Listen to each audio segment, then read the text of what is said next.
नमस्कार, मैं हूं आशुतोष। आप देख रहे हैं टेलीकास्ट न्यूज। बिहार की राजनीति में इन दिनों चर्चाएं जोरों पर है। क्या अशोक चौधरी ने अपनी बेटी को लोजपा से टिकट दिलवाकर कोई गलती कर दी?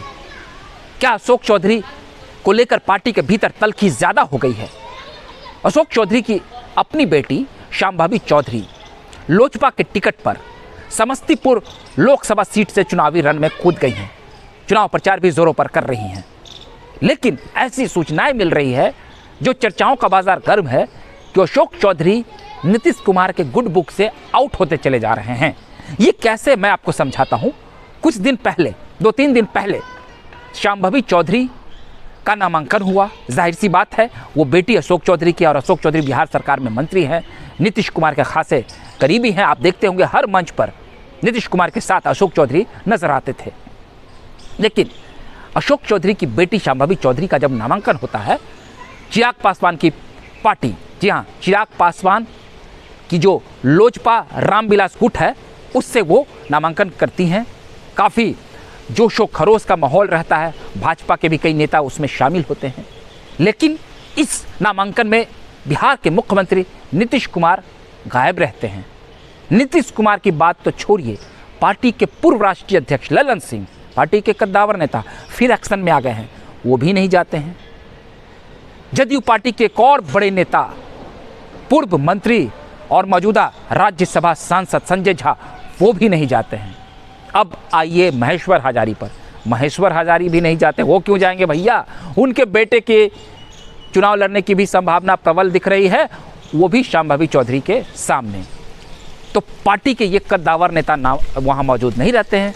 वहीं आप अगर बात कर लीजिए श्रवण कुमार की, जी हाँ, बिहार सरकार के मंत्री हैं श्रवण कुमार, वो भी जदयू के सबसे बड़े नेता हैं। जदयू के कुछ गिने चुने नेताओं की अगर बात करें तो उसमें श्रवण कुमार आते हैं, अशोक चौधरी आते हैं, ललन सिंह तो हैं ही, महेश्वर हजारी आते हैं। ये सब अग्रणी नेताओं में आते हैं। ये कोई नज़र नहीं आते हैं। भाई, पार्टी की ही तो बात है, गठबंधन की बात है। अगर भाजपा के लोग हैं तो जदयू के लोगों की बात करें तो वो अशोक चौधरी तो एक पिता होने के नाते वहाँ मौजूद थे। तो पार्टी के कोई नेता नज़र नहीं आते हैं। अब ज़रा आप पीछे चलिए कि ऐसा क्यों है। आपको पता है 2020 का जो विधानसभा चुनाव हुआ था, उसमें चिराग पासवान ने नीतीश कुमार के सामने, जहाँ जहाँ नीतीश कुमार ने चुनाव लड़े थे, अपने उम्मीदवार खड़े कर दिए थे, और वो खुद को मोदी का हनुमान बता रहे थे। लेकिन बीजेपी के सामने उन्होंने अपने लोगों को खड़ा नहीं किया, नीतीश कुमार के सामने खड़ा किया और उनके वोटों को काटा। ऐसे में भाजपा बढ़त लेकर आ गई और बिहार में भाजपा बड़ी पार्टी हो गई और नीतीश कुमार तीसरे नंबर की पार्टी हो गई। पुरानी रंजिश है। अब चुनाव का वक्त है, चुनाव के वक्त तो राजनेता एक हो जाते हैं, लेकिन दिल के भीतर शायद खटास और मलाल रहती है। आप देखते होंगे कि नीतीश कुमार को लेकर चिराग पासवान कितना हमला बोलते थे। उनके भ्रष्टाचार को लेकर वो यहाँ तक कहते थे कि ये थके हुए मुख्यमंत्री हो गए, बिहार में वो किसी तरीके का जो है वो विकास नहीं कर रहे हैं। लेकिन अब सारा मामला ख़त्म हो गया। लोकसभा चुनाव है, सब लोग एक हो गए। चिराग पासवान भी एक दल में है, एनडीए में है, नीतीश कुमार भी हैं, और भाजपा तो है ही, सबसे बड़ी पार्टी है, वो इसको रूल कर रही है। लेकिन क्या चिराग पासवान से नीतीश कुमार की जो मुलाकात हुई वो तलखी दूर हो गई?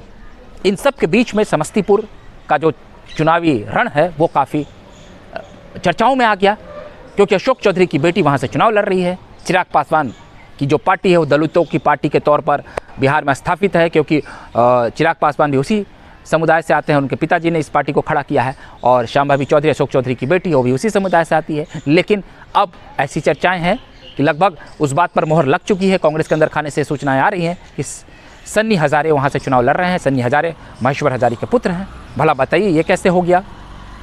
एक ही पार्टी के 2 मंत्री और उनके पुत्र और पुत्री आमने सामने। अब ज़रा इस खेल को समझिए, ये कोई सामान्य घटना है? बिल्कुल नहीं। सन्नी हजारे कांग्रेस ज्वाइन कर लेते हैं कुछ दिन पहले। महेश्वर हजारी बिहार सरकार में मंत्री हैं। अशोक चौधरी भी बिहार सरकार में मंत्री हैं। नीतीश कुमार उसके मुखिया हैं। एनडीए के गठबंधन के दोनों एक धुरी हैं। अशोक चौधरी और महेश्वर हजारी, अब उनकी एक की बेटी और एक के पुत्र चुनावी रण में सामने हैं। तो क्या नीतीश कुमार की नाराज़गी है? या आप ये भी कह सकते हैं कि ललन सिंह उनको हराने के लिए कोई कसर नहीं छोड़ेंगे। वो नहीं चाहेंगे कि अशोक चौधरी की बेटी चुनाव जीते। और जदयू को लेकर जिस तरीके से आक्रामक रहते थे चिराग पासवान, ये उसी का नतीजा है कि एक मंत्री की बेटी के सामने एक दूसरे मंत्री के बेटे को खड़ा किया जा रहा है। क्या ये सामान्य घटना है? क्या अशोक चौधरी की राजनीतिक हैसियत जो है वो अब बेटी के मोह में जदयू के भीतर कम हो रही है? कुछ लोग ये भी कह रहे हैं कि नीतीश कुमार के जो किचन कैबिनेट है, जो उनके जो किचन कैबिनेट मतलब जो कुछ खास लोगों में अशोक चौधरी अब धीरे धीरे किनारे होते जा रहे हैं। क्या ये बात सही है? आप अंदाज़ा लगा सकते हैं। आप देखते होंगे कि नीतीश कुमार के साथ हमेशा साय की तरह अशोक चौधरी, संजय झा नज़र आते थे।